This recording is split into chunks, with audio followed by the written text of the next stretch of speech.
Bo día a todos e a todas.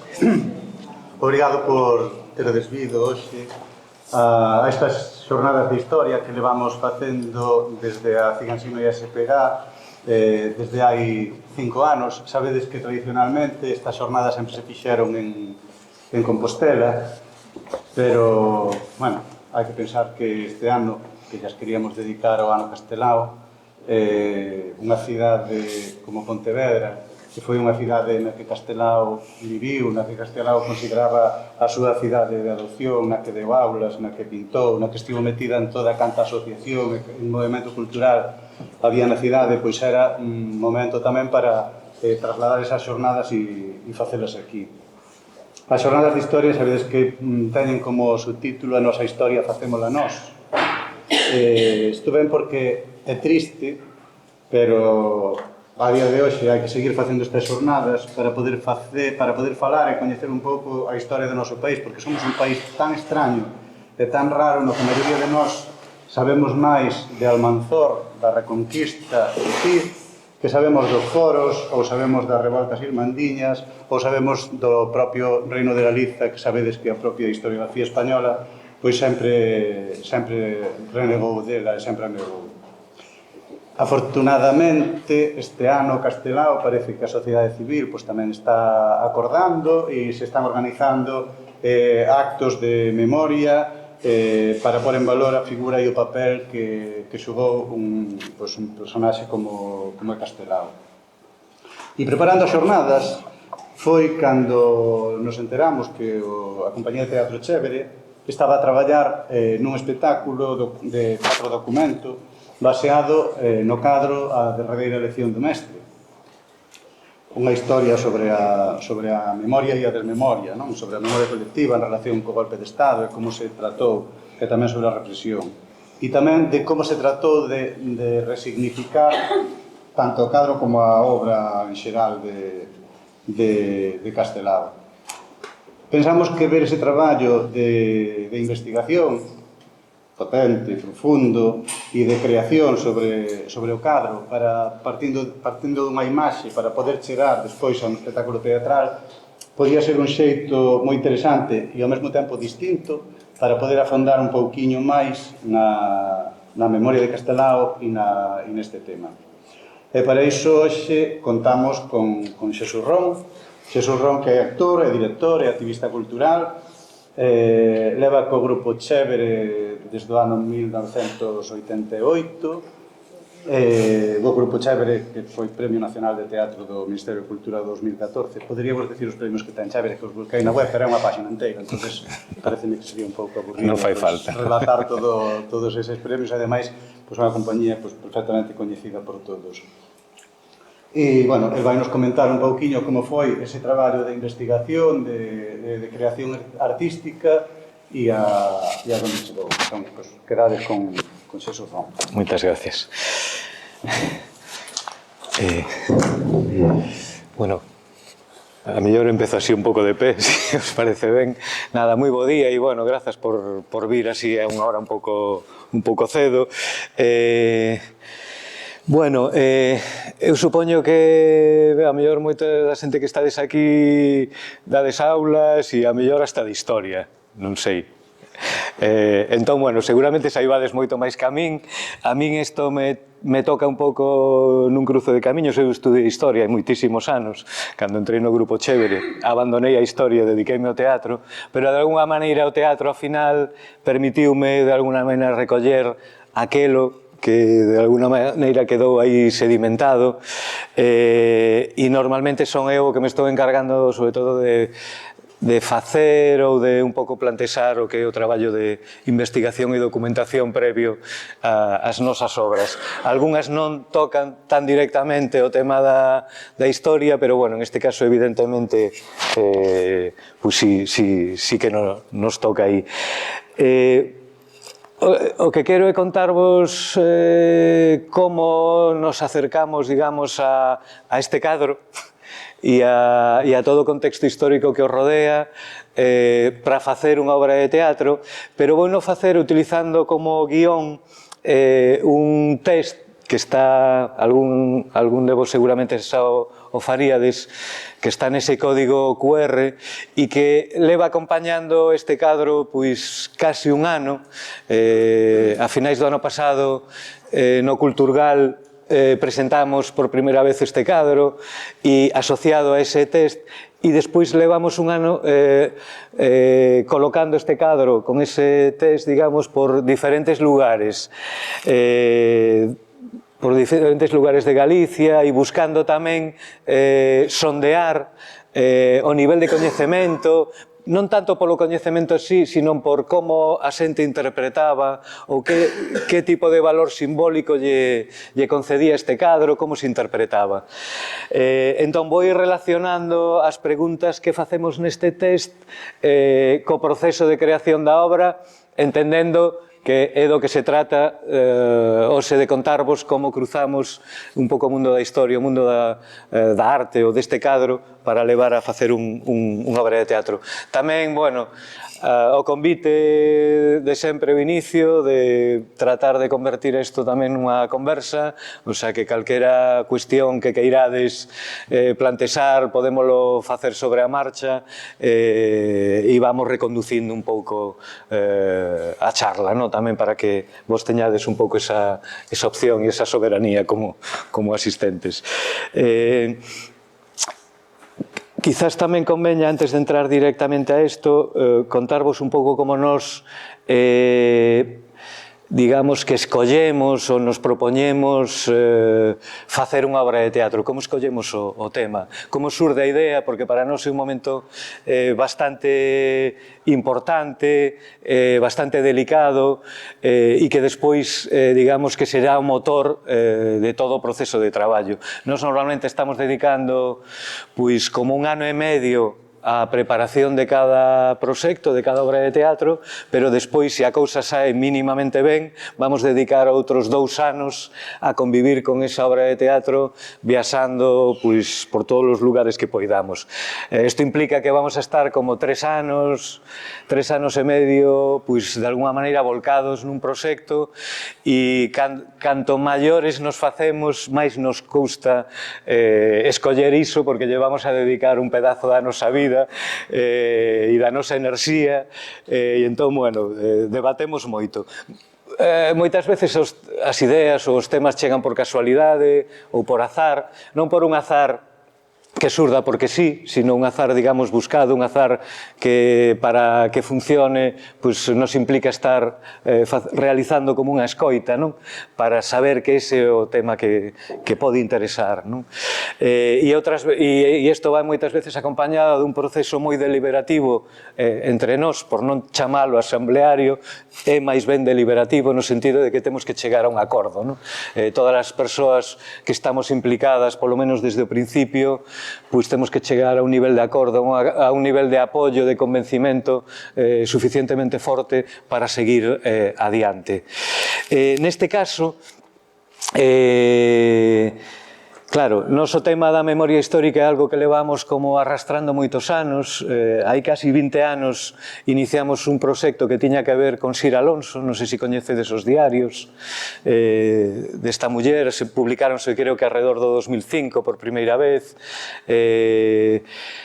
e agora acaban de volver a publicalos este ano, creo. Bueno, era unha historia, bueno, eran unos diarios que apareceron dunha muller que conta e relata en primeira persoa como o seu home foi detido e como no mes de xullo, finais de xullo, principios de agosto do 36, e como en setembro, bueno, desapareceu e foi, digamos, paseado e asasinado. E, bueno, en aquel momento tivemos un encontro con esa historia, unha historia moi forte, moi potente, pero bueno, todo o que rodea, digamos, o mundo da memoria histórica ben cargado dunha emoción, dunha emotividade, dunha carga, digamos, emocional que sempre nos freou un pouco, non?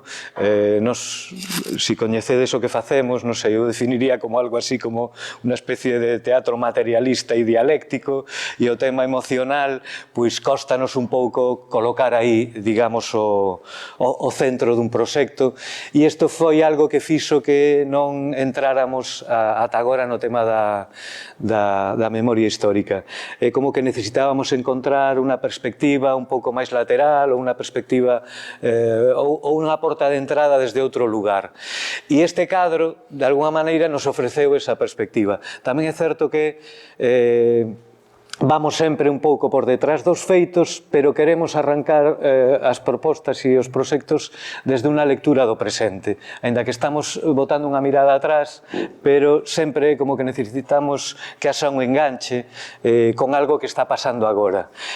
O enganche que nos permitiu entrar neste tema foi cando o goberno galego hai como 6 ou 7 anos, trouxo por primeira vez a Galicia este cadro.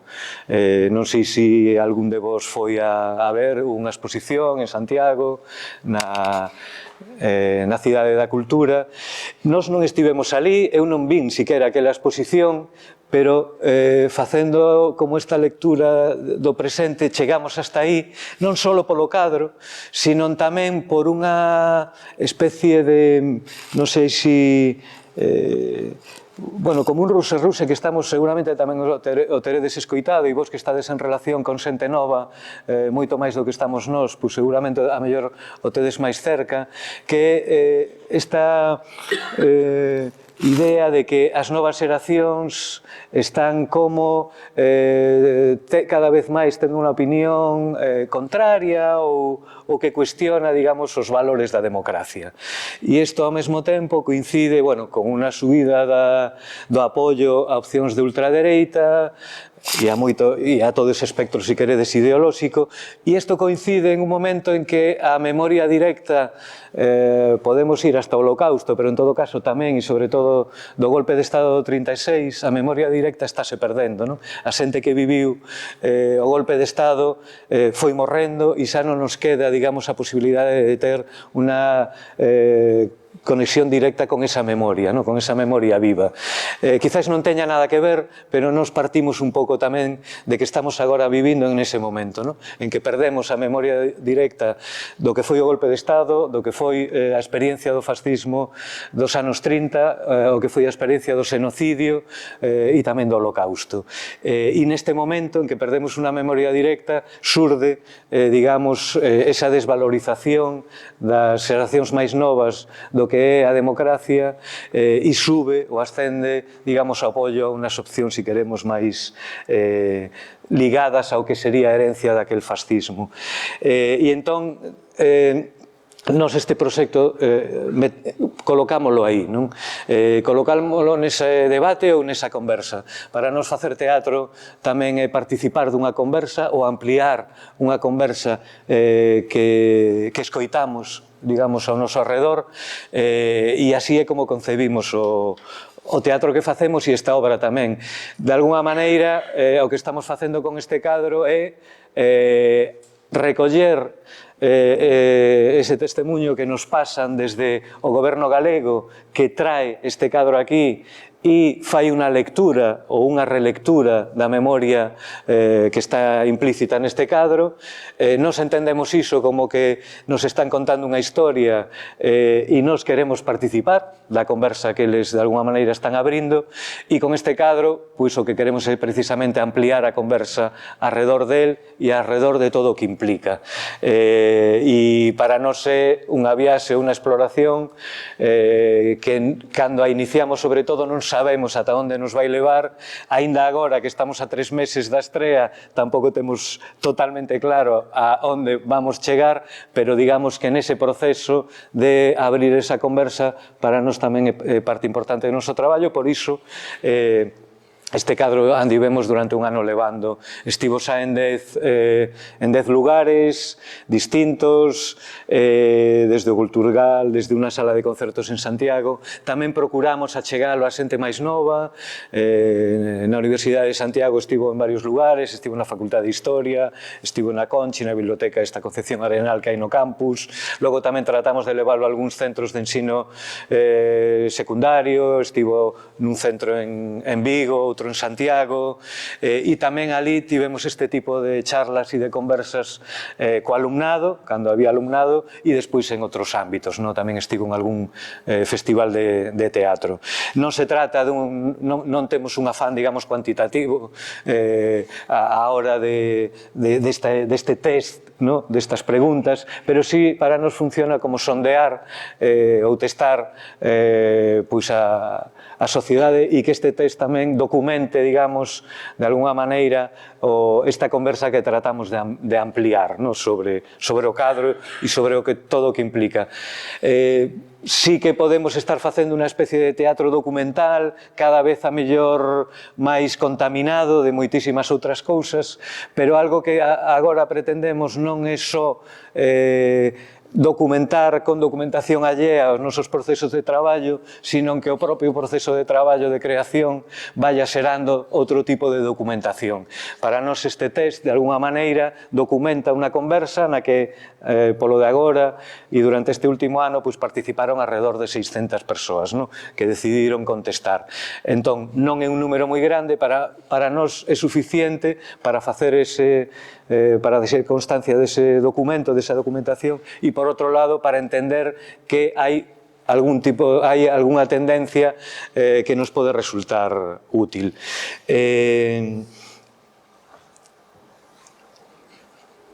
Realmente conseguimos ao final un espectro de idades bastante grande, contestaron este test persoas entre 11 e 78 anos e conseguimos un certo equilibrio, porque en realidade aproximadamente menores de 19 anos hai realmente pouca xente que o contestara, pero hai como un 10%, e maiores de 65 anos tampouco participaron moito, hai como un 5%, pero digamos que os outros tres grupos de idade, que nos dividimos entre 19 e 30 anos, entre 31 e 50 e entre 51 e 65 están moi equilibrados. O sea que tamén era un dos obxectivos que non estivera, digamos, sesgada hacia un grupo de idade ou hacia outro.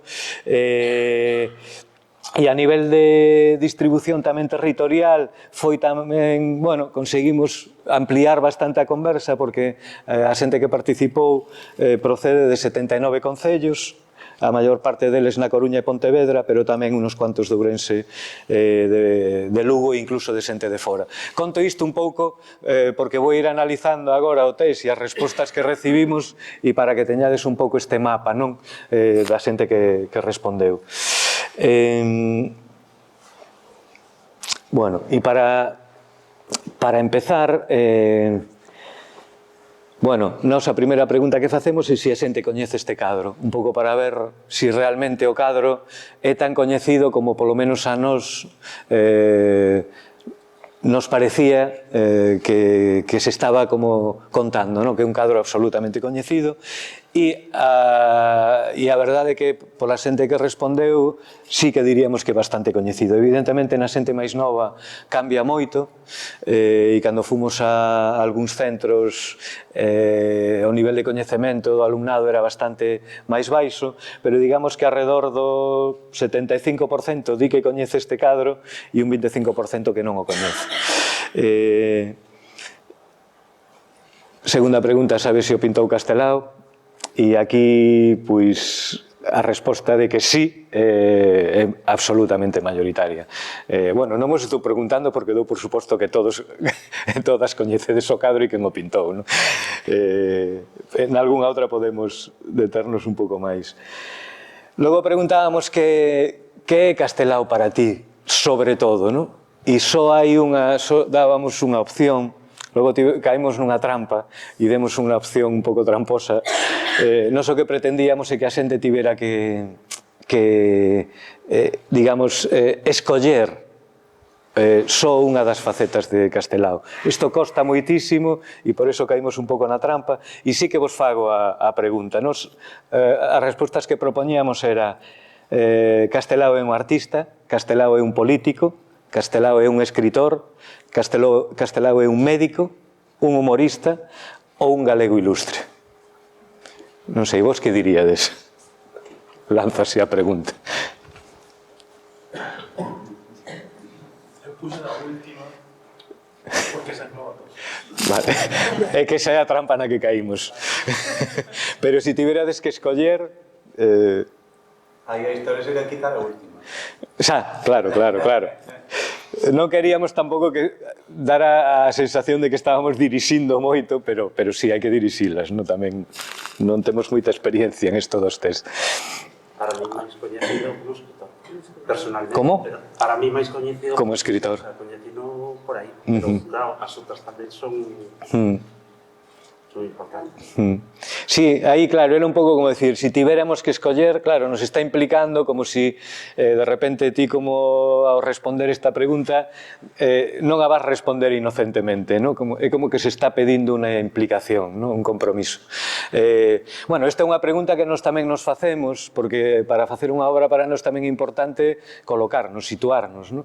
Cal é que posición onde nos colocamos para contar esta historia, ¿no? E non o tiñamos claro, evidentemente. A resposta maioritaria é un galego ilustre e cando preguntamos neste tipo de charlas por qué, pois a resposta é un pouco esta, non? É que non sei por cal decidirme porque para min o importante de Castelao é que é multifacético, non? Bueno, a segunda que máis responden é un artista e a terceira un escritor. Si é certo que cando fomos a centros de ensino, o escritor xunto con un galego ilustre, digamos que era a resposta maioritaria. Supoño que a mellor vos coñecerede lo millor que a min, porque Castelao desde o ensino a mellor se coloca máis como escritor. Non o sei, ou hai algún tipo de lectura que teñen que facer o alumnado. E, por exemplo, nós tamén queríamos ver un pouco cal era a lectura de Castelao como personaxe político, porque nesta obra, evidentemente, ele está como artista, pero tamén está como político, polo menos é un pouco a nosa lectura. Eu creo que en todas. Eu creo que en todas. En todas as obras, dis? Claro. Sí. Bueno, nunhas máis que outras, pero sí, evidentemente. Ao final é unha forma de facer política, sí. A través dos... A través da arte, sí. Pero, digamos que a identificación de Castelao como político, aínda que ocuparía como a cuarta posición, pero nos parecía que era como demasiado baixa para a importancia, digamos, que ten o pensamento político de Castelao.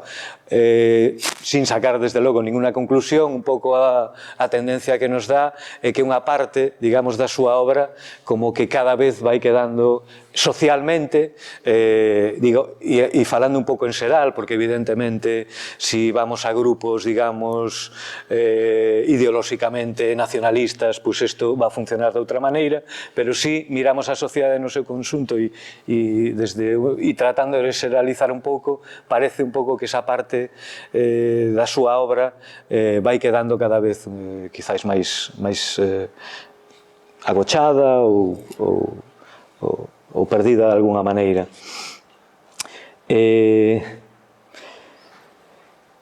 Nós despois preguntábamos si sabedes que Castelao pintou este cadro en Argentina. Supoño que sí, non? Aquí non fai falta.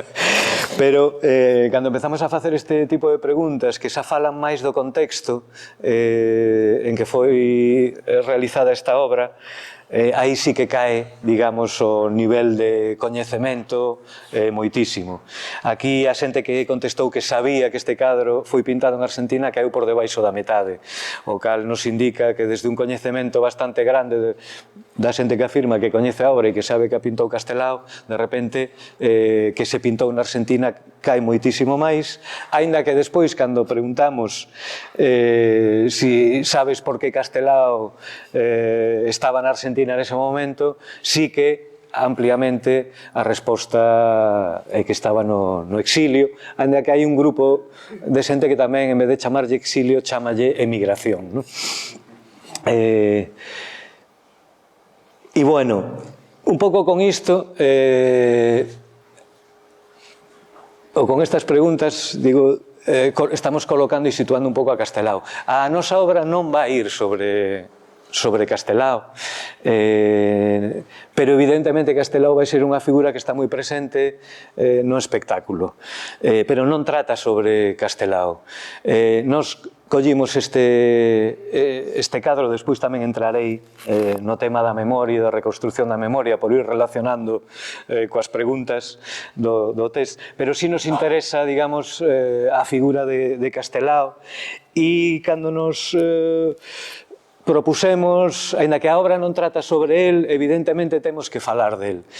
E aínda que acabamos de falar de actividade como escritor, como artista, como político, incluso como médico, nos queríamos tamén colocarnos ou buscar alguna outra faceta de Castelao que estea relacionada totalmente, digamos, con este cadro e co contexto histórico no que foi pintado, no ano 45, e que retratara ou que colocara Castelao nese momento. Por suposto, estamos falando dun pintor, de alguén que fixo un cadro, pero para nós surde unha primeira contradición. Bueno, ademais o cadro está feito no exilio, no ano 45, en Buenos Aires. Para nós tamén estas cousas non son casualidade, pero quizás hai un azar aí que nos está, digamos, levando a un contexto e a unha serie de lugares que vistos desde hoxe a nos parecen bastante importantes, no? O ano 1945, digamos que está acabando a Segunda Guerra Mundial, en relación cos exiliados republicanos como era Castelao, pois ese momento é un momento, digamos, de esperanza, é un momento en que había como unha posibilidade de cambiar todo eses anos anteriores de absoluta desesperanza e anos de terror e anos terribles. Tamén este cadro se presenta o 17 de agosto de 1945 por primeira vez. Entón, nos contamos si este cadro foi realizado nas semanas anteriores ao 17 de agosto, durante a realización deste cadro, o que estaba pasando tamén no mundo era que acaban de tirar 2 bombas atómicas sobre Xapón e acaba de empezar, digamos, unha dimensión da guerra totalmente descoñecida e que nos entendemos que Castelao era consciente do que estaba pasando e estaba asistindo a unha nova era atómica que se iniciaba ao mesmo tempo que este cadro se estaba realizando, ¿no? Entón, bueno, estos son un pouco como os ecos que nos percibimos, quizás non tanto no cadro, porque ten outra intención, pero que percibimos o que nos interesa colocar na mirada de Castelao cando estaba realizando este cadro, en canto ao que é a política internacional, pero é que ao mesmo tempo que se abría unha nova era da guerra, unha era da guerra atómica, tamén se estaban chantando as bases dun novo orden internacional, xusto a principios de agosto do 45, e a conferencia de Potsdam, e en relación con algunhas anteriores ten que ver con que se estaba discutindo e se estaba debatindo a necesidade de crear, digamos, unha corte penal internacional, porque había un novo tipo de crimes contra a humanidade, se empeza a falar claramente e de maneira moi ampla sobre o que é o xenocidio, digamos que unha palabra que, aínda que podería existir un pouco antes, é unha palabra moi relacionada e moi ubicada neste momento, e iso tamén ten que ver co que foi a experiencia do golpe de Estado, que de alguna maneira nos desde hoxe podemos facer unha lectura de que aquelo foi un xenocidio, seguramente para persoas como Castelao e outras tantas que sufriron o que fora o terror dese golpe de Estado, poderían estar relacionando, ¿no? O que sufríramos en Galicia, o que sufríramos en España, con esa nova forma de ver o que son os crimes de humanidade e de entender que nas guerras non só hai gañadores ou vencidos, perseguidos, sino que hai criminales e hai víctimas, ¿no? E isto era un pensamento que se estaba creando e que estaba surdindo xusto neste momento no que se crea, no que se está elaborando este cadro. E para nós, estas ideas son as que nos interesa colocar na mirada de Castelao si conseguimos incorporarlo nunha escena na obra, non? Este tipo de pensamento ou de como Castelao podría ter esta mirada máis aberta ao mundo e aquel momento é difícil de documentar porque gran parte ou casi todos os seus escritos están máis enfocados ao que era a política de migración, ao que era a política republicana, ao que era a reclamación de institucións, da aprobación do Estatuto de Galicia e de xerar unha institución e un goberno galego, pero nos interesa tamén un pouco ampliar, é posible que cheguemos a imaginar como él estaba interpretando ese momento tan importante. E o digo tamén que nos parece clave, visto desde hoxe, porque ese sistema que se estaba creando, sistema, digo, un pouco de certa gobernanza do mundo e de moitas cousas que pasaron despois se están creando neste momento e polo menos nós, a nosa xeración realmente vivimos neste sistema, podemos chamarlle o sistema de unha democracia liberal, o sistema do benestar, da socialdemocracia, como lle queiramos chamar, pero baseado no multilateralismo, baseado en que hai unos limiares, digamos, de xustiza humana que non se poden sobrepasar e realmente estamos asistindo agora mesmo a como se está derrubando todo ese sistema que como sociedade humana internacional ou aberta creamos aí e agora estamos asistindo ao seu derrubamento. O multilateralismo nas relacións estáse perdendo, os tribunais penais internacionais cada vez son recoñecidos por menos países, incluso a Unión Europea se está poñendo en cuestión. Bueno, todo isto é como que se nos está caendo entre as mans e non parece que haxa tampouco ideas ou un pensamento que nos vaya a axudar de maneira inmediata a construir algún tipo de alternativa que manteña algúns deses valores. Entón, por iso tamén nos parecía importante ligar este cadro con ese momento en que estaba surdindo algo. Evidentemente, tamén hai outros azares que están aquí implicados. Este cadro preséntase o 17 de agosto de 1945 e ese día, xusto ese día, curiosamente, é o día que se reúnen por primeira vez as Cortes Republicanas no exilio, en México. Castelao debería de estar ali, pero estaba presentando este cadro.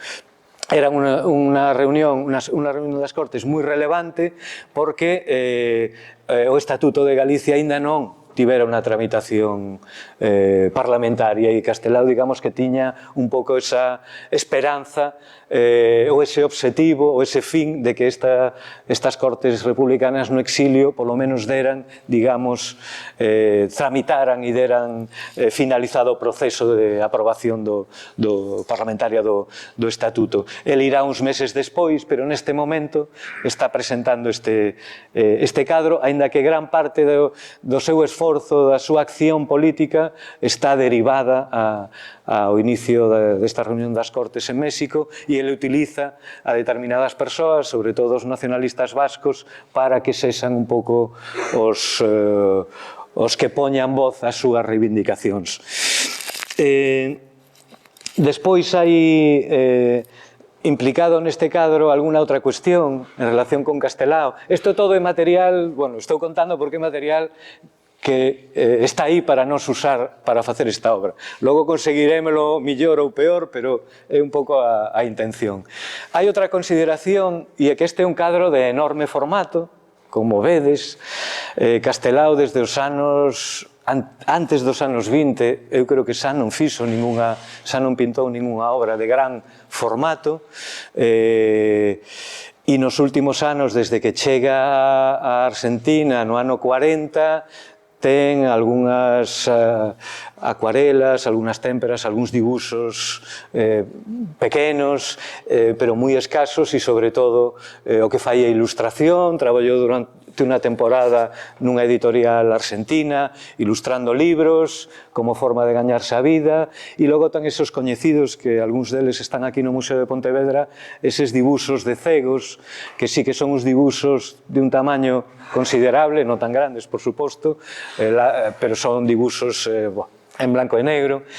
E entón, de repente, que apareza no ano 45 unha obra deste tamaño a nos xenera curiosidade e nos obriga a facernos algunhas preguntas. E isto está conectado con que Castelao nese momento era unha persona prácticamente cega. Xa perdera a visión completa dun ollo anos atrás e en este momento o ollo que lle quedaba tiña uns restos de visión, pero uns restos de visión bastante reducida. Nunca se fala de Castelao como unha persoa con discapacidade visual, pero nós, para colocalo aquí, para colocalo nesta historia, vámoslo mirar como eso, como unha persoa con discapacidade visual, como unha persoa que en ese momento estaba prácticamente cega. E é curioso e é paradóxico, e tamén traballar sobre as paradoxas nos parece tamén como moi productivo, que un pintor prácticamente cego faga unha obra de gran formato nese momento e no final da súa vida. E entón isto nos enfrenta esa paradoxa de como pinta un pintor cego, como os ollos son a única maneira de ver a realidade ou non, de repente nos fai facernos este tipo de preguntas de si estás cego, as imaxes perduran na túa imaginación, na túa memoria, estás pintando de alguna maneira de memoria, e ademais este cadro é un cadro de alguna maneira feito de memoria, porque reproduce unha lámina do álbum Galicia Mártir, que Castelao fai no ano 37, durante a guerra, cando estaba en Valencia, e que foi publicado polo Ministerio de Propaganda da República, e dos 10 láminas que hai, escolle esta para reproducir en grande, o sea que de alguna maneira tamén hai un proceso de memoria, de recoller aquel traballo que se fixera durante a Guerra Civil, no inicio da Guerra Civil, e que nos conecta tamén con esa actividade propagandística de Castelao durante a guerra, que tamén ten que ver coa consideración que durante ese momento existía, digamos, na zona republicana dos galegos, que éramos como carne de canón do exército sublevado, e se consideraba de alguna maneira que os galegos éramos os que estábamos loitando contra a República, porque éramos a tropa que se estaba utilizando, digamos, a carne humana que se estaba poñendo no frente. E Castelao, non sei se ten que ver con isto, pero seguramente de alguna maneira sí, toda a súa enorme traballo e actividade como propagandista e defensor da República, que marca gran parte da súa actividade durante a guerra, quizáis teña que ver con esta necesidade de limpar a memoria da xente de Galicia, que non só estaba servindo no exército sublevado, sino que estaba morrendo tamén aquí, e el, por eso, creo que tamén tratou de retratar e de contar ao resto dos españoles e ao resto do mundo o terror que se estaba vivindo en Galicia. Tamén nos interesa nese sentido, pero despois falaremos un pouco deso, que é a Guerra Civil en Galicia, no sentido de que casi o único territorio onde non se pode decir que houbera unha guerra, sino que hubo, digamos, unha operación de limpeza, de asesinato selectivo dunha parte da sociedade perfectamente escollida, e isto nos leva tamén ao debate que agora está aberto, que estamos, non sei se celebrando o 50 aniversario da morte de Franco tamén, a este debate sobre a guerra en España, e de repente aquí decir, bueno, é que quizás houbera dous bandos en outros lugares, quizás houbera un enfrentamento entre irmáns nostros lugares, pero en un territorio como Galicia é difícil definir eses anos como un enfrentamento entre dous bandos. Realmente aquí hubo un bando que aniquilou a unha serie de persoas, unha parte da sociedade e pouco máis, e por eso hai tamén historiadores que están falando agora de que quizás o que hubo en España se poda definir así, pero o que hubo en Galicia está moi cerca de constituir un xenocidio, por ese exterminio, digamos, de unha parte da población, aínda que cuantitativamente non sea un número excesivamente elevado. Pero, bueno, volvendo ao tema do Castelao casi cego que está pintando este cadro, é como un imposible, pero, bueno, para non ser interesante. E tamén, desde a consideración de que a cultura é un dereito, creemos que o teatro debe chegar a todo tipo de persoas. Isto é unha reflexión que tardamos moito nos en facer, pero que fixemos hai uns anos e que estamos tratando de leválo á práctica no sentido de que as obras de teatro e calquera produción cultural entendemos que debe ser accesible a calquera persoa, mesmo as persoas que son sordas, mesmo as persoas que son cegas. E entón aí conectamos un pouco que estamos tratando sobre un cadro pintado por un pintor ou por unha persoa prácticamente cega, e eso reforza un pouco esta necesidade ou esta responsabilidade de que o que fagamos tamén chegue a persoas cegas que poidan ver esta obra, esta historia. E isto todo nos levou a elaborar unha especie de ou explorar unha especie de narrativa da cegueira que vamos a colocar dentro da obra e que por un lado vai consistir en que hai a ferramenta que se usa en teatro ou en cine para que unha persoa cega pode seguir unha película ou unha obra de teatro é o que se chama audiodescripción, que non é máis que unha narración daquelas partes da película ou da obra que non se poden seguir polos diálogos, para describir un pouco os movimentos, a luz, o escenario en sí.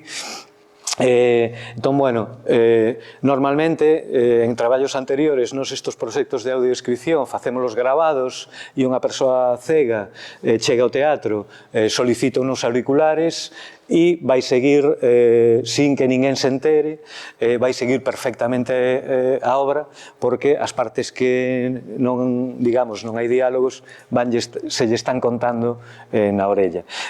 Con esta obra o que pretendemos é, digamos, quitalo desa grabación, desa individualidade, desa intimidade das persoas cegas e, de repente, colectivizar esta historia, esta situación de que hai persoas entre o público que a mellor non están vendo o que sucede. E para contrastalo, digamos, a nivel de toda a sociedade, pois vamos a colocar audiodescripción como un elemento, como unha ferramenta narrativa para contar a historia.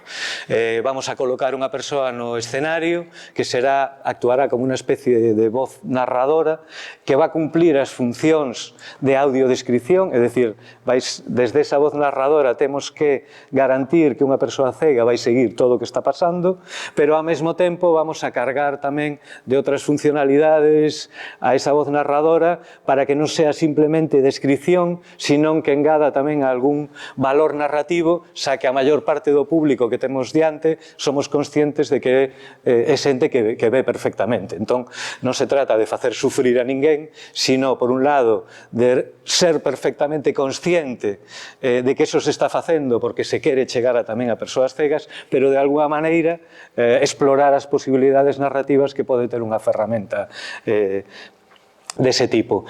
E, por outro lado, chegamos a un lugar que é, claro, unha persoa cega non ve o escenario, vamoslle ter que contar que é o que hai aí. Entón, decidimos facer unha economía de medios absoluta que ten que ver tamén cos procesos de produción dunha obra de teatro cada vez máis complexos e complicados porque dependemos de itinerancia.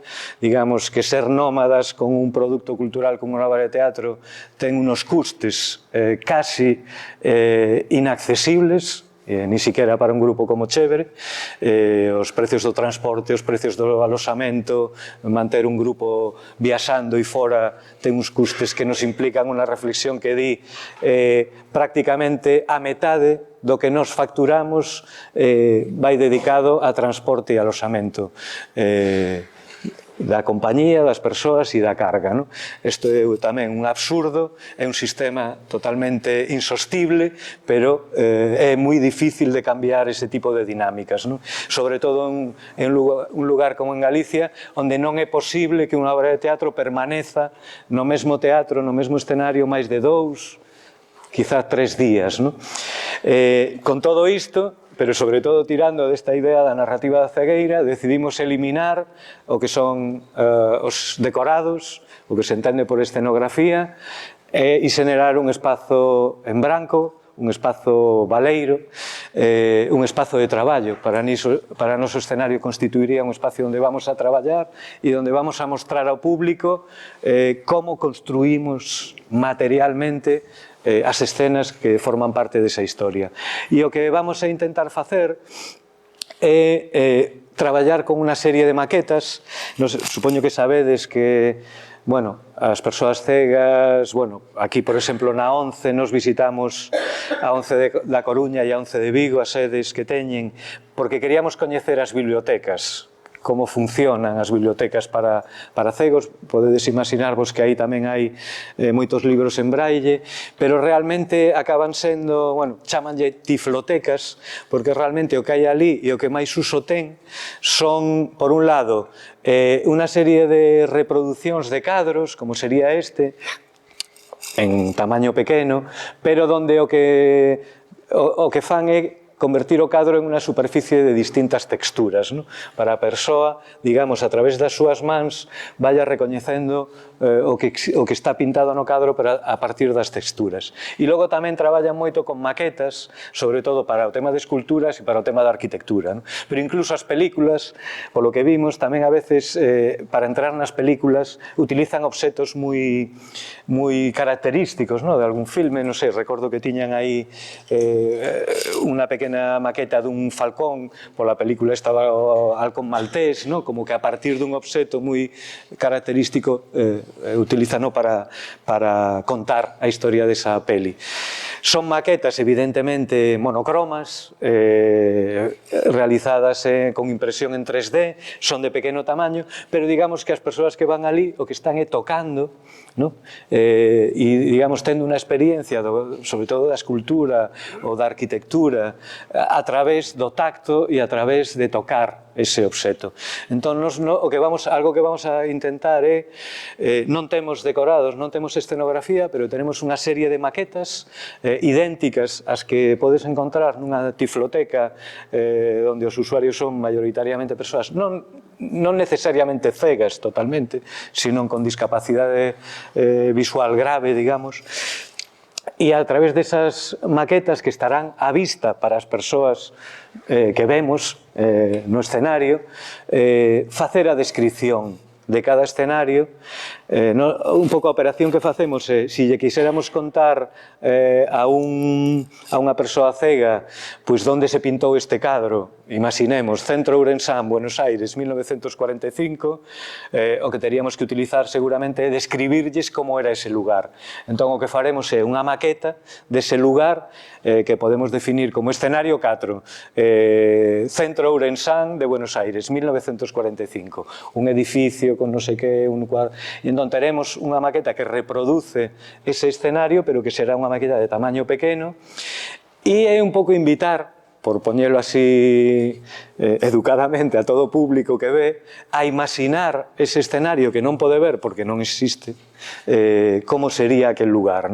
Entón, igualar de alguna maneira a unha persoa cega e a unha persoa que non é cega, pero tratando tamén de facer esa invitación a entrar en outro tipo de narrativa, en outro tipo de maneira de ver ou de imaginar aqueles lugares. E a nós nos permite manter, si queredes, esta economía de medios a nivel de espacio e de transporte, que tamén para nós é bastante importante. E relacionado coa cegueira de Castelao, tamén hai outro elemento, hai outra figura que para nós era importante colocar ou darlle alguna relevancia, que é a figura de Virxinia Pereira, que foi a súa compañeira de vida, coa que estaba casado, evidentemente, e que, bueno, si é certo que últimamente, bueno, se publicou este libro de Monse Fajardo, que é estupendo, na peli esta que se fixo sobre Castelao, bueno, a figura de Virxinia Pereira está aí moi presente, pero nós tamén queremos facer unha lectura de Castelao como unha persoa que necesitaba ese acompañamento. Por un lado, digamos que non é por desmerecer en absoluto o papel de Virxinia, pero Virxinia estaba actuando como esa compañeira tamén, como ese lazarillo, ¿no? Era unha compañía absolutamente necesaria para unha persoa que tiña esas dificultades, digamos, de mobilidade pola falta de visión, ¿no? Evidentemente, eso non é o núcleo, non é o máis importante, pero tamén é unha maneira de colocar a importancia que ten a figura de Virxinia e, ademais, como unha compañeira que en estes anos que vamos a retratar ou que retrata este cadro e que nos levan ao exilio, foi unha compañía tamén totalmente necesaria, pensando nunha persoa que estivo viaxando desde a Unión Soviética hasta Estados Unidos, que percorreu todo Estados Unidos facendo propaganda e buscando fondos de axuda para a República, que vivía durante 2 anos nun país que tiña unha lingua que non falaba, como era Estados Unidos, e que lle costou tanto conseguir que o deixaran entrar en Argentina para poder, digamos, exiliarse ali. Unha persona que tamén foi unha compañeira de viaxes, de vicisitudes, de momentos absolutamente durísimos nos que non tiñan absolutamente nada, vivían na maior das pobrezas, sin poder gañarse a vida co seu traballo, e ademais unha compañeira ideolóxica, unha compañeira que compartía, que acabou compartindo totalmente a visión política e o pensamento de Castelao e que era unha muller absolutamente defensora da República e unha persoa que tamén a colocaría totalmente como antifascista, totalmente convencida, ¿no? De feito, ela, unha vez que Castelao morre, realmente se convirte no símbolo vivinte do que significaba Castelao mentras estivo en vida e no apartamento que tiñan en Buenos Aires, que, digamos, recibían cantidad de visitas de xente. Todas esas visitas non se interrumpiron. A tertulia que había por unha serie de exiliados e persoas da colectividade inmigrante semanalmente no apartamento de Castelao, cando morre Castelao, non desaparece, sino que se siguen facendo con Virxinia como protagonista e como, digamos, un pouco liderando ou representando ou recollendo ese símbolo do que significaba Castelao, e ademais é a maior responsable do cuidado, da defensa, do legado artístico, político e de todo tipo de Castelao, e unha das grandes responsables de que gran parte da súa obra poida estar no Museo de Pontevedra. Durante moitos anos mantivo un litixio coas irmás de Castelao, que eran as herdeiras de todo, digamos, ese legado, e ela defendeu-no ata tal punto que as irmás de Castelao decidiron en un momento dado, cos seus abogados, decir, mentras ti estás viva, ti vas a ser quen decida que pasa con ese legado. Chegar a ese acordo supuso que podamos acceder seguramente á obra de Castelao agora e que moita dela este guardada e depositada no Museo de Pontevedra. Entón, bueno, tamén é unha figura que nos interesa colocar, e a idea que temos é que haxa unha escena onde os dous, Castelao e Virxinia, entren nun diálogo con este cadro, pero non necesariamente co que está representado no cadro, sino que entren nun diálogo sobre o momento histórico, sobre o contexto no que este cadro foi realizado, ¿no? Toda esta historia. Bueno, outra pregunta, volvendo ao test por non perder o fío, outra pregunta que facíamos era, bueno, este cadro Castelao fixo para honrar a outra persoa. Supoño que aquí todos sabemos de quen se trata, e é certo que moita xente o sabe, pero na nosa enquisa a xente que di que sabe quen é e que se fixo para honrar a outra persoa baixa tamén por debaixo da metade. E aquí entramos, logo pedimos o nome, e aí a xente que sabe a quen quiso honrar Castelao con este cadro, evidentemente sí que o sabe prácticamente todo o mundo. Estamos falando de Alexandre Bóveda, e isto sí que nos conecta totalmente coa cidade de Pontevedra, na que estamos hoxe. E aquí, digamos que o cadro e a historia deste cadro nos conecta con un personaxe que sí que é moitísimo máis descoñecido.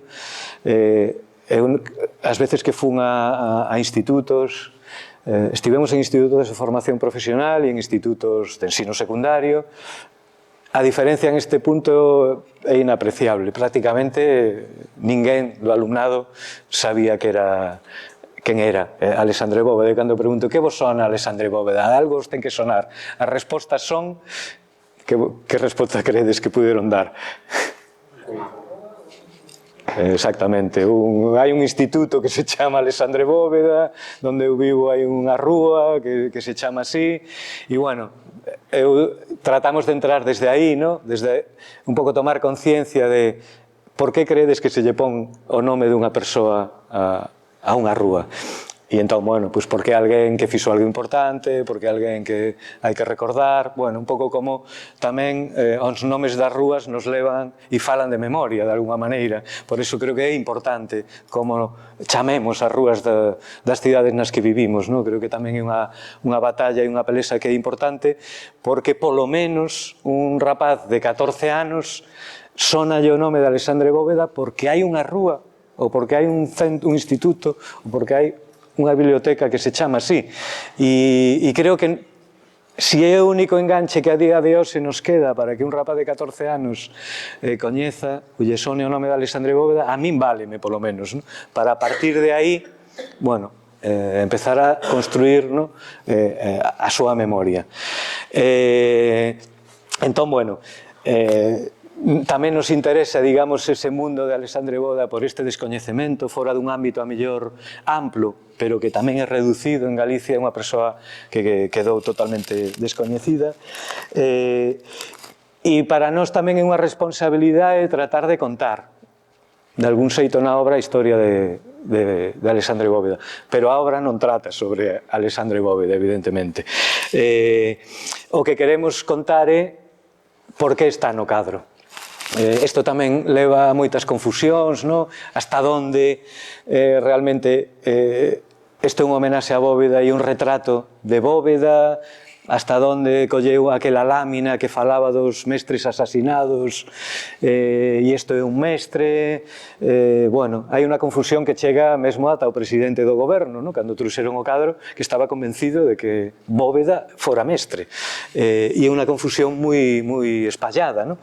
E nós, non é unha crítica eso, sino é tomar un pouco nas nosas mans de que iso é o que está pasando, ¿no? Que hai esa confusión. Entón, hai unha historia que queremos contar e que aparte nos leva a outro lugar que retrata o cadro, que evidentemente este é un cadro que ten que ver coa memoria histórica, que ten que ver coa memoria do golpe de Estado do 36 e que personaliza Castelao na figura de Alexandre Bóveda. É indubidable que é unha homenaxe a Bóveda ao cadro, non a lámina, primeiro porque se presenta o 17 de agosto de 1945, que era o día escollido pola colectividade galega emigrante e exiliada para celebrar o Día dos Mártires de Galicia, unha data que instituíron no ano 1942.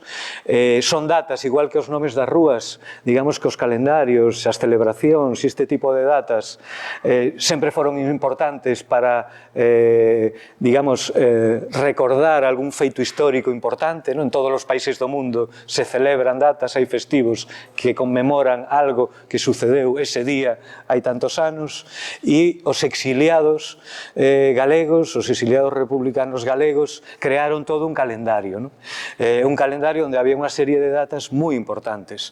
A primeira data que para eles era fundamental non era a proclamación da República, que tamén, e participaban da súa celebración, sino que era o 28 de xuño, que era o día que se celebraba a aprobación en plebiscito do Estatuto de Galicia. Logo estaba o 25 de xullo, ¿no?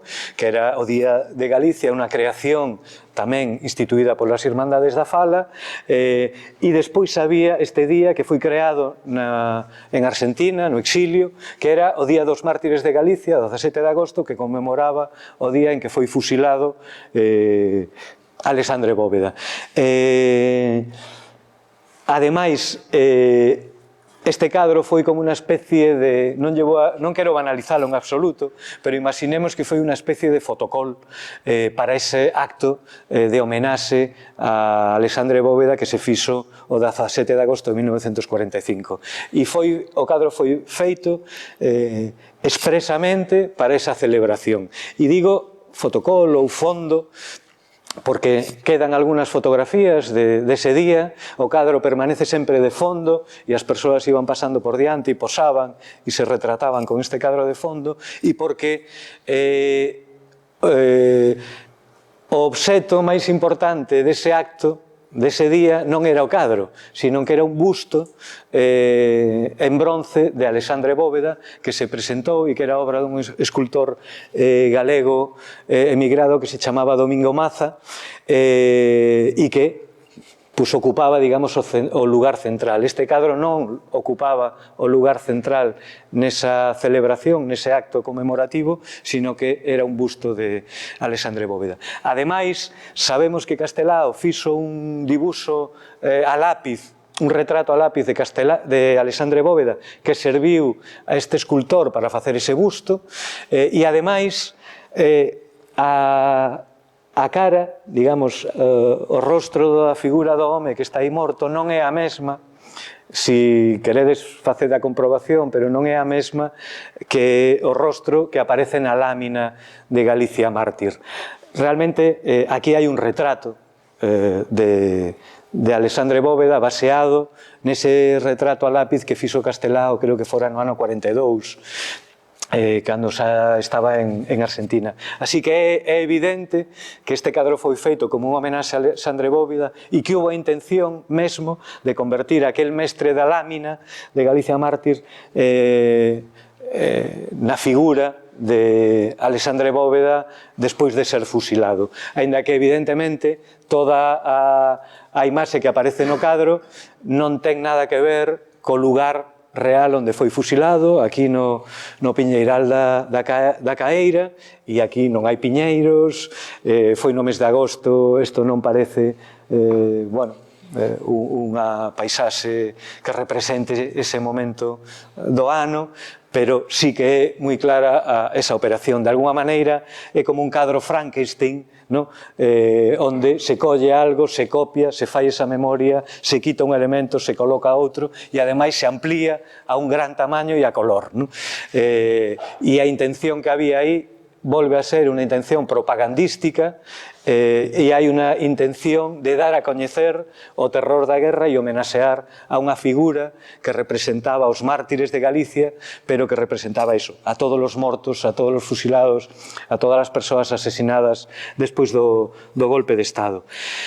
E outra pregunta que nos fai, que está no cadro, porque tamén do que se trata de entrar, deixar que o cadro fale, é sabemos por que está retratado aí Alexandre Bóveda, pero por que está morto Alexandre Bóveda? Unha pregunta tonta e obvia, pero, por exemplo, con esta xente de 14, 15 anos había que entrar por aí, porque non coñecían, e de repente decir, vale, aquí o que está representado é un fusilado, unha persoa que foi asesinada. E non foi asesinada de calquera maneira, non é unha persoa paseada, como originalmente seguramente Castelao quiso representar a ese mestre que aparecía nun camiño, pero aquí nos estamos enfrentando a outro tipo de violencia, pero que xerada tamén desde o golpe de Estado do 36, que a violencia judicializada. El foi fusilado despois dun xuicio sumarísimo. E isto nos leva tamén a outra visión do que foi ou do que implicou o golpe de Estado, que ten que ver con esos xuicios sumarísimos, con esos xuicios farsa, que eu hoxe non podo reprimirme de establecer unha conexión co que estamos vivindo estes días, porque se leedes a causa do xuicio de Bóveda, é tan parecida o proceso, e quitándolle, evidentemente, aquí estamos falando de alguén que 3 días despois estaba morto, pero estamos asistindo a un xuicio farsa moi parecido na lógica que se siguen, na falta de probas, utilizando recortes de prensa, foron acusados por ler determinados periódicos, por aproveitando recortes de prensa que foron os que fundamentaron o inicio da investigación, e estamos asistindo de alguna maneira ao fusilamento non material, non vital, dunha persoa, pero sí dun cargo, dun símbolo, digamos, do Estado de Dereito, e de alguna maneira tamén estamos con unha perplexidade como sociedade que é parecida á perplexidade que neses primeiros momentos causaba unha violencia atroz e absolutamente criminal e absolutamente descoñecida en un lugar como España, aínda moi habituada a golpes de Estado, pero ningún golpe de Estado dos que se coñecían na historia de España tivo o nivel de terror e de violencia que tivo isto. E entón, bueno, hai aí como unha sensación de que algo está volvendo a pasar desa maneira, e tamén é para colocar o estamento judicial no centro do que foi o golpe de Estado e o centro do que foi a violencia extrema que se utilizou. E unha das maneiras que se utilizou a violencia neste momento era como legitimación dun novo Estado. Entón, a dictadura de Franco é un Estado que non surde de que gañaran unha guerra, surde da legitimación da violencia utilizada para acabar con todo o que había antes e fundar un novo Estado que se funda precisamente na judicialización da violencia. Había moitos paseados, pero os paseados non eran maioritariamente resultado dun enfrentamento de envexas ou de enfrentamentos entre veciños. Eran elementos supostamente descontrolados, pero o exercicio da violencia era absolutamente vertical e, aínda que había unha violencia extrajudicial e seguramente mayoritaria, era porque non daban abasto. Había que acabar con un número tan grande de persoas que o sistema judicial, aínda que estivera traballando a toda a máquina, aínda que moitos destes sucios sumarísimos se facían non para unha persoa, sino para grupos de 7, 8, 10 ou 20 persoas ao mesmo tempo, e eran xuicios que duraban un día, 2 días, quizás, digamos que todo o resto da violencia tamén era unha violencia ordenada xerárquicamente desde unha autoridade militar e que logo por capilaridade pois se expresaba de moitas outras maneiras. Pero a nos interesa con esta obra colocar no centro de esa violencia o estamento judicial, porque de alguma maneira hai prácticas judiciais de hoxe en día que teñen que ver con este uso da violencia e da xusticia para legitimar a violencia. E entón, bueno, nos interesa tamén trasladar un pouco a idea deste xuicio. Nos queremos chegar a bóveda a través do xuicio, nos estará resultando moi difícil. Acabamos de facer unha pequena fase de ensaios agora no mes de novembro, estivemos 12 días traballando e aí chocamos con pedra, pero moi dura, pero espero que así vamos resolver, porque un pouco o círculo se pecharía da obra e da historia que queremos contar si somos capaces de transmitir o que foi este xuicio. E ademais, esta idea de que contar o que foi o golpe e o que foi todo ese estado, ese sistema baseado no exercicio e na práctica da violencia, impregna e acabou contaminando un pouco toda a narrativa da obra. E agora mesmo estou facendo un pouco de spoiler, pero xa que estades aquí non me queda outra. Digamos que a forma que está collendo a obra, porque nós non temos escrita a obra, evidentemente a obra se va a acabar de escribir unha semana ou 10 días antes de que estreemos. Pero, bueno, temos unha escaleta, temos unha especie de guión, vamos traballando sobre escenas e digamos que é o proceso o que vai impoñendo a forma que vai collendo. Tamén o tipo de improvisacións, un pouco as respostas que os actores e as actrices durante os ensaios fan a unha proposta de improvisar sobre un xuicio ou sobre calquera outra situación, son as que van dando forma á obra. E a obra está collendo como unha forma moi ambigua, non deliberada, pero un pouco que se quere suxerir ao público que está asistindo a un xuicio, desde o principio de todo. Entón, digamos que estamos utilizando o formato do testemunho para tratar de contar toda a historia. E entón, suxerindo que todo o que estás vendo é unha especie de sucesión de testemunhas que están facendo unha serie de declaracións nas que se supón que van dicir a verdade, que xa sabemos que a mentira non é ilegal, non agora. Pero o teatro é un lugar de verdade. Tiene un escenario, aínda que estés representando algo, non podes non facer algo de verdade, porque senón o que estás facendo ali non funciona. Ainda que estés nunha ficción, ainda que estás representando o que sea, non? Ten que haber un algo de verdade no momento en que ti estás encarnando ese personaxe ou esa situación, senón realmente non existe o teatro. E a mellor todo o que vemos non é teatro, é unha apariencia de teatro, pero se non o ten, pois realmente non funciona. E entón, para nós o escenario é un lugar privilexiado para ofrecer un testemunho. Nós moitas veces o que estamos facendo é recollendo historias de outras persoas e utilizando o teatro para ofrecer ese testemunho. Somos un pouco como mediadores para ofrecer ese testemunho. E nos parece que a credibilidade que ten que unha persoa se coloque frente a outra ou frente a moitas para contarlles algo, agora mesmo, sin dúbida alguna, ten moita máis verdade que o que se di en sede judicial. E entón, bueno, aínda que isto non queda latente ou non queda claro, para nós son motores que utilizamos para ir traballando a historia. E, bueno, nesas andamos, co tema das testemunhas e esta forma de colocar algo tan simple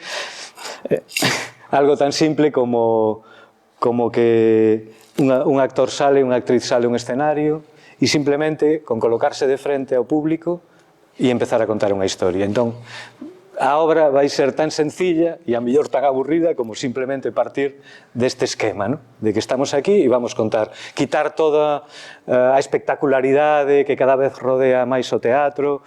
Non hai música, non hai cancións, non hai bailes, non hai unha iluminación espectacular e complexa, senón indo un pouco máis simple. E, bueno, me estou quedando sin tempo, que é o que me estaban avisando, e hai outro elemento moi importante na nosa historia, na obra, que é relacionado con unha pregunta. Sabes que o cadro estivo por primeira vez en Galicia hai pouco tempo, non sei se erades conscientes de que o cadro foi exposto fai como 6 ou 7 anos, non sei se fostes a exposición ou vistes o cadro en directo. Bueno, nos necesitamos sempre como un disparador, un detonante para arrancar un proxecto. E o detonante neste caso foi cando o goberno galego trae este cadro por primeira vez a Galicia, a Cidade da Cultura, e organizan un acto inédito que normalmente é un acto que sucede, pero que está limitado a persoal técnico. Cando traes unha obra de arte que vende outro museo, que vende outra colección de outro país, pois hai unha recepción do cadro onde un equipo técnico fai a desembalaxe, comproba que está todo correcto e tal. Pero en este caso se convertiu un acto técnico nun acto político. E a nos pareceu como mínimo sorprendente. E é un pouco que estamos utilizando como disparador, como detonante para contar a historia. Nese acto que sucedeu e que se fixo, o que se fai nun acto, nunha recepción técnica dunha obra de arte en calquera museo do mundo, que chega embalado, este viña de Argentina, de Bos Aires, se fai a desembalaxe desa obra e simplemente se comproba que non ten ningún desperfecto, ven acompañada dun informe que se fixo en Morise, e o que tens que comprobar é que todo o que pon no informe feito antes de saída se corresponde coa recepción do cadro. Pero aquí eso se convertiu nun acto político onde estaban representadas o goberno galego e tamén as forzas con representación parlamentaria, dos grupos con representación parlamentaria, e o único que tomou a palabra, simplemente asistiron, foron observadores desta operación e despois falou o presidente do goberno. Un pequeno, moi breve discurso, no que, basicamente, non falou nada da Guerra Civil, non falou nada do golpe de Estado e non falou nada de Alexandre Bóveda. E sobre esa silenciamento, se queremos chamarlle, pois colocou o cadro no contexto dunha homenaxe á educación. E a exposición que se fixo na Cidade da Cultura, digamos que era unha exposición sobre o ensino público no primeiro terzo do século XX. Bueno, para nós este é un disparador absoluto, non para contestar ou criticar, sino para entrar en esa conversa. Entendemos que se isto fai un presidente do goberno e un goberno, nos está contando unha historia, está queréndonos contar a toda a cidadanía unha historia, e nos queremos saber que historia nos quere contar, para poder contrastarla con outras historias. E é un pouco reivindicar a soberanía lectora que temos como cidadáns, que temos a capacidade e o deber e o dereito de saber ler entre liñas. E entón a nosa operación consiste en vamos a tratar de ler entre liñas. Nos entendemos iso como un proceso de reconstrucción da memoria, en este caso de reconstrucción da memoria histórica, e entón vamos a entrar, digamos, un pouco a saco con esa escena. Pero como falamos, o sea, para nós o que sucede aí, en algún momento relacionamos con que hai un problema de saúde, ¿no? De saúde mental, de saúde de memoria, ¿no? Hai unha especie de psicopatoloxía da memoria e quizáis isto é o que está pasando a nivel de toda España cando nos temos que enfrentar ao trauma que significou o golpe de Estado e a violencia que desencadeou, non? Hai un problema de recoñecemento da memoria bastante grande. E entón, aí é onde, como facemos teatro, nos podemos permitir unhas liberdades que un historiador ou un profesor ou unha profesora non se pode tomar. E creo que é importante que nos tomemos esas liberdades porque senón non faríamos teatro. Entón, como vamos a acercarnos a este lugar? Nos fixemos un intento para reconstruir a escena dese acto de recibimento a través de outro test de memoria que elaboramos. Nos non estivemos ali, simplemente vimos algunhas fotos ou leímos algún recorte de prensa, pero queríamos, xa que estábamos facendo un traballo sobre a memoria e sobre os traumas da memoria, sobre as secuelas que un trauma provocan na falta da memoria ou na alteración da memoria que nos provoca un trauma, dixemos, bueno, aquí evidentemente estamos asistindo en directo a demostración de que hai un trauma e de que hai unha alteración da memoria, non? Elaboramos un test e o obxectivo era eso, reconstruir esta escena non como foi, sino como a recordan as persoas que estiveron ali. Entón, había 15 persoas que aparecen nas fotos oficiais e o que fixemos é, vamos a elaborar un test e vamos a enviar a todas estas persoas e coas súas respostas e contradicións, lugares comuns, montar a escena. Isto non foi posible porque só contestaron, creo que a día de hoxe, 6 ou 7, e curiosamente, ningunha persoa que ten un cargo do PP, digamos, na situación, quiso contestar. Nos insistimos ata onde puidemos e polo menos o único que queríamos era garantir que ese test chegaba correctamente a onde tiña que chegar e que se non había unha resposta era porque a persoa decide, pola razón que sea, ni siquiera contestar e ni siquiera decirnos recibín o test, pero non vou a contestar. Entón, non podemos facer o que nos propusemos e o que conseguiron con isto en que parte dos personaxes que van a ofrecer un testemunho na obra van a ser as persoas que non quixeron contestar. É dicir, que vamos a ter que convertir en personaxes a moitas persoas reais, por isto do teatro documental, entre elas, algún conselleiro, algún presidente, porque é a única maneira que nos deixaron. Non queren, abriron eles a conversa, pero non queren seguir participando da conversa. Pero o teatro nos va a permitir que sí participen da conversa. A nosa intención é manipular o mínimo posible a súa presencia no escenario, simplemente poñernos no seu lugar, ¿no? A ver como responderían esta enquisa. E despois, se acabo, ainda que me pase 5 minutos, porque despois tamén non queríamos que residira, digamos, todo o peso deste tema e desta historia sobre a memoria, sobre personaxes públicos, non?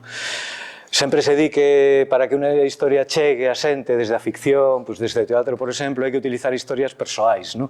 Que son as que o público acepta de mellor maneira e que funcionan mellor para transmitir unha historia. Creo que non é totalmente así, porque nos traballos que levamos facendo desde hai bastantes anos, digamos que a ficción e a realidade están bastante misturadas e digamos que utilizar un formato documental non impide que a xente acepte e entre nese debate ou nesa conversa, pero cruzouse nas nosas vidas outro elemento que non contábamos e simplemente polo feito de que nos convidaron a asistir a unha charla dunha persoa que tiña unha enfermidade que se chama dano cerebral adquirido, non sei se vos soa, bueno, de repente conectamos ali moitísimos cables, no? Era unha charla dunha persoa tal, e o que nos ven a contar é que o dano cerebral adquirido, unha das secuelas máis comuns é que provoca toda unha serie de alteracións da memoria, no? Tamén da atención, que está un pouco relacionada, e como esa persoa ten que vivir constantemente, día a día, exercitando a súa memoria. E para nós un pouco choque aí foi, unha persoa que está nese lugar necesita, para non quedar illada socialmente, exercitar cada día a súa memoria. E nós, como sociedade, o que estamos tratando de facer, e isto sería un pouco unha demostración pública, de evitar confrontar coa nosa memoria, non? E entón, bueno, nos parecía que aí podía haber unha chispa ou algo interesante, e entón a historia, quen a vai contar, é unha muller que ten dano cerebral adquirido, que ten unas graves alteracións de memoria e que para poder vivir cada día, relacionarse co seu entorno e relacionarse coa sociedade, ten que exercitar a súa memoria. E a pirueta ficcional que facemos, cal é? Bueno, pois que esta muller sufriu un ictus, tiñamos opcións para escoller, non? Nos fixemos unhas cuantas entrevistas con persoas que teñen dano cerebral adquirido e hai, digamos que unha variedade de casos, desde persoas que tiveron un tumor cerebral e tiveron unha intervención cirúrxica e iso lles provocou este dano, ou unha persoa que tivo un accidente laboral por unha caída, con un golpe na cabeza, e tamén ten un dano cerebral, ou por un accidente de tráfico, e tamén por un ictus. E os ictus, digamos, é un pouco o caso máis espallado, máis común, no? Que despois de que sufres o ictus, ten moitísimas secuelas de distinto tipo. Nos, o que chegamos é, e con algunha persoa con este caso si falamos, tivo un ictus que non lle afectou, digamos, a movementos, non ten ninguna parálise do corpo, pero si ten un dano cerebral que lle provoca estas alteracións da memoria. Tamén escollimos o de ictus, porque iso implica tamén, a palabra en latín significa golpe, e para nós tamén era unha especie de maneira, aínda que sea por unha razón etimolóxica que parece como moi oculta e pouco visible, pero era como ictus, golpe. Estamos falando dun golpe de Estado e das secuelas que un golpe de Estado provoca nunha sociedade, e un ictus é outro tipo de golpe que tamén provoca unha serie de secuelas, aínda que sean a nivel individual e do teu entorno. E entón, a este personaxe, esta muller, dalle un ictus no acto, durante o acto de presentación do cadro de Castelao, cando estaba todo o goberno ali presente. Esta muller queda con unha amnesia de todo ese momento e con este dano cerebral e con outro tipo de alteracións da memoria, e de repente o que se propón é: eu quero reconstruir a miña memoria desde o momento que me dá o ictus, para ver se esta amnesia que me provocou, este dano cerebral que me provocou, a partir de enfrentarme a ese momento e de reconstruílo, a ver se de aí podo como reconstruir o resto da miña vida e conseguir superar ese trauma. E entón este personaxe o que fai é elabora un test de memoria, busca na prensa quen estivo presente naquel acto e envía un test de memoria a todas esas persoas. Entón, nós o que estamos tratando de colocar é aproveitar a documentación que xeramos durante o proceso de creación, colocalo na ficción. Entón, é real que isto pasou, pero vámoslo pasar a un plano de ficción porque nos parece tan increíble que as autoridades e os nosos gobernantes e a maneira de gobernanza que temos sea tan impermeable coa sociedade hasta o punto de que un grupo de teatro non lle vou contestar. Estamos falando de xente que nos coñece, porque inevitablemente os que están na Consellería de Cultura acaban coñecendo incluso personalmente, pero bueno. E entón colocámoslo no plano de ficción para ver como opera esta ficción e este nivel de que parece algo increíble, que eso suceda, e é ela un pouco a que vai a operar e contar un pouco toda esta historia, e é ela a que desde ese acto de recepción do cadro no que quere iniciar a reconstrucción da súa memoria, é o momento que escolle para superar o trauma que lle provocou ese golpe, vai entrar en contacto coa xente que estivo ali, vai entrar en contacto con un conflicto que percibe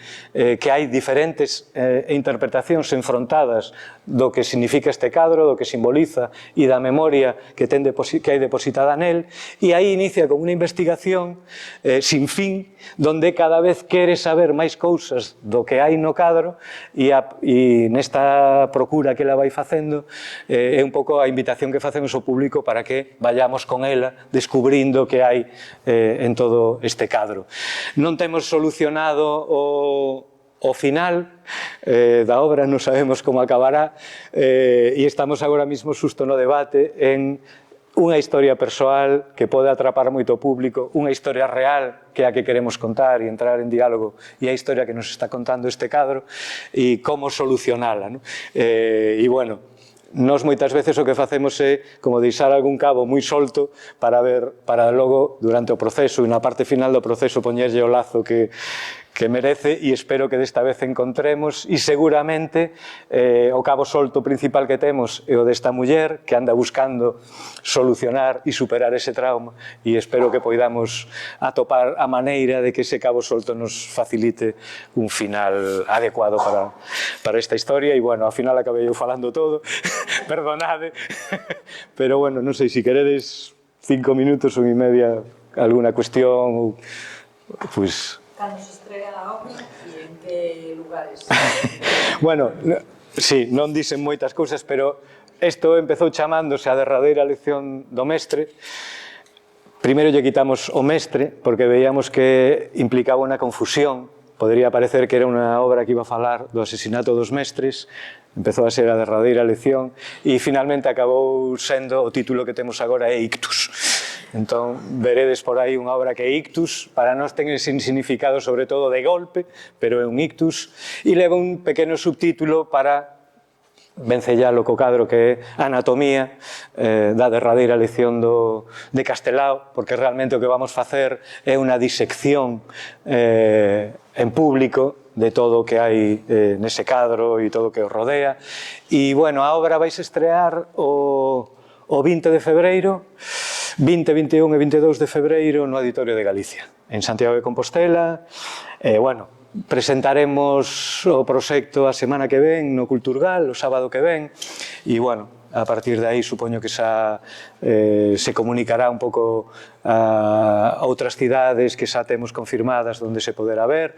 Aquí en Pontevedra vai ser a segunda cidade onde se poda presentar, será o 27 de febreiro, no Teatro de a Fundación, e logo inmediatamente despois estará en Vigo, na Sala Ártica, durante 2 semanas, estará en Coruña no Teatro Rosalía de Castro, logo irá a Lugo, irá a Ourense, e algunha vila máis que espero que saia e que podamos presentar aí a obra. E despois, bueno, a obra é unha coproducción de Chévere co Centro Dramático Nacional, e estaremos en Madrid 5 semanas, entre 8 de outubro e 8 de novembro, no Teatro Valle Inclán, que está en Lavapiés. Bueno, é un pouco que podemos contar así a día de hoxe. Faremos tamén algunhas funcións escolares en Santiago, xusto despois da estrea, creo que é un fin de semana, e o luns e o martes, pero, bueno, isto entra dentro do programa didáctico que organiza todos os anos o Auditorio de Galicia. A oferta xa se fixo en setembro e creo que está todo, son 2 funcións e están completamente ocupadas con centros de toda Galicia.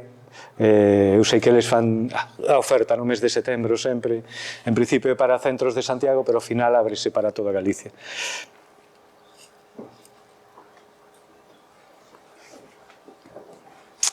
Pois, se non hai ninguna outra cuestión, nada, moitísimas grazas por vir.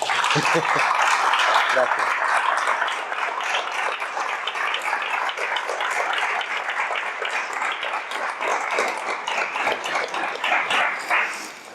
Non sei se alguén ten alguna pregunta, algo que comentar, algo que decir. Quedou todo perfectamente claro. Bueno, espero que non vos defraude a obra despois de toda esta cha, porque a mellor non ten nada que ver co que digo. Pero, bueno, xa o veredes, xa nos diredes.